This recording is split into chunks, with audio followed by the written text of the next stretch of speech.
Hi, I'm Martin Felsen. Welcome to CityDesign, the channel where we explore how we shape cities and how cities shape us. Today's question is, what's happening with public land sell-offs and land privatization? The answer determines where we're allowed to walk or drive, picnic or hike, swim or fish. When public land remains open and well cared for, two things happen.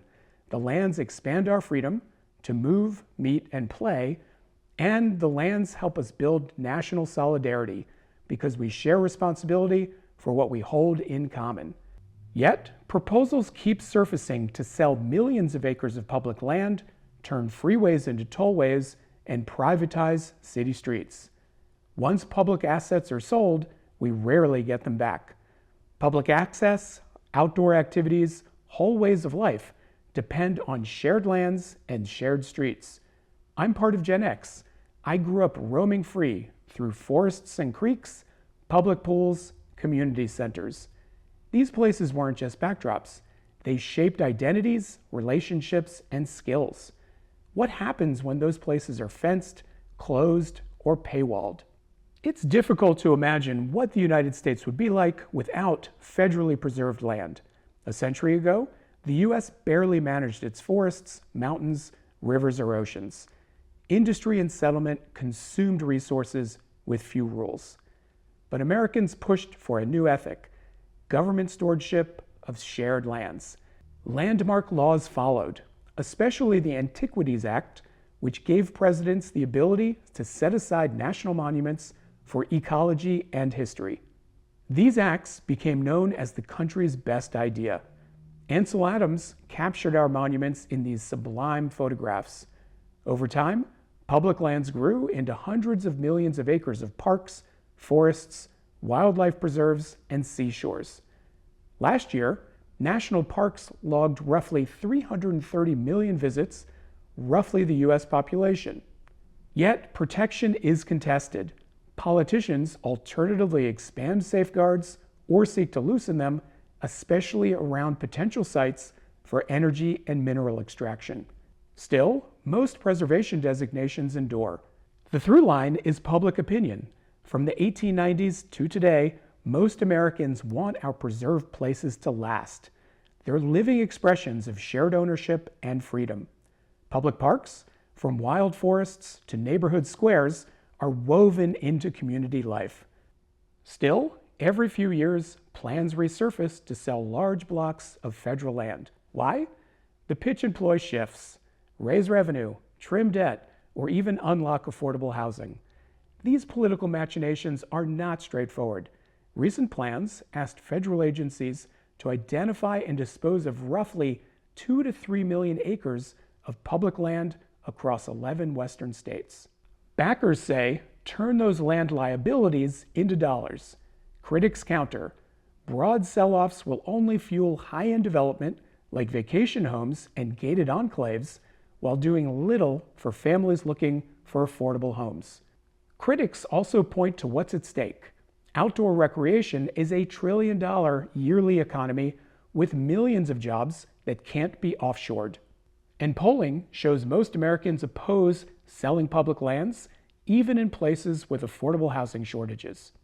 On the ground, building affordable housing typically falters for practical reasons. Building at the urban fringe is expensive. Roads, water lines, sewers, wildfire protection, longer commutes all add up. Recent progressive books and op-eds champion abundance and even urge urban sprawl on public land. But evidence from past sales is sobering. Nevada is the clearest test.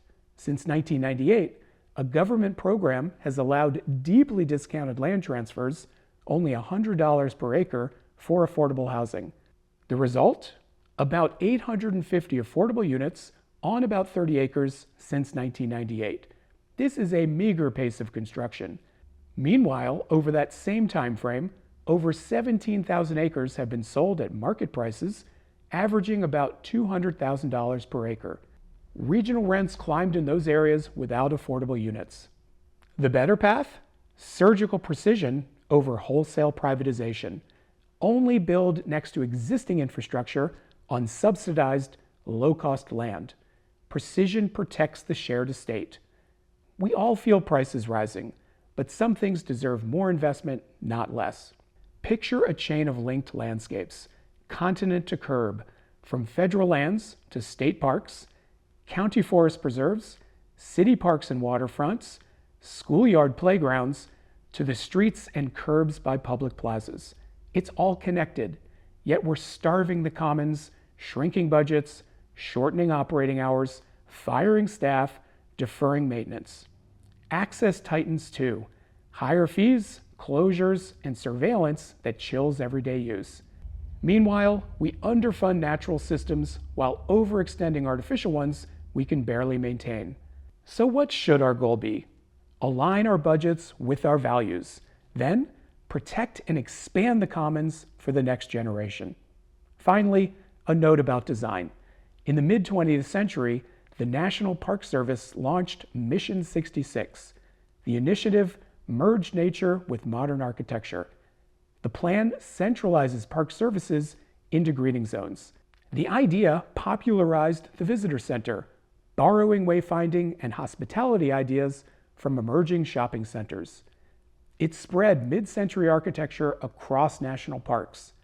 Many buildings were modest, ranger stations and picnic shelters. Some were striking, sleek, optimistic forms accentuating vast landscapes. Perception of mid-century architecture shifted.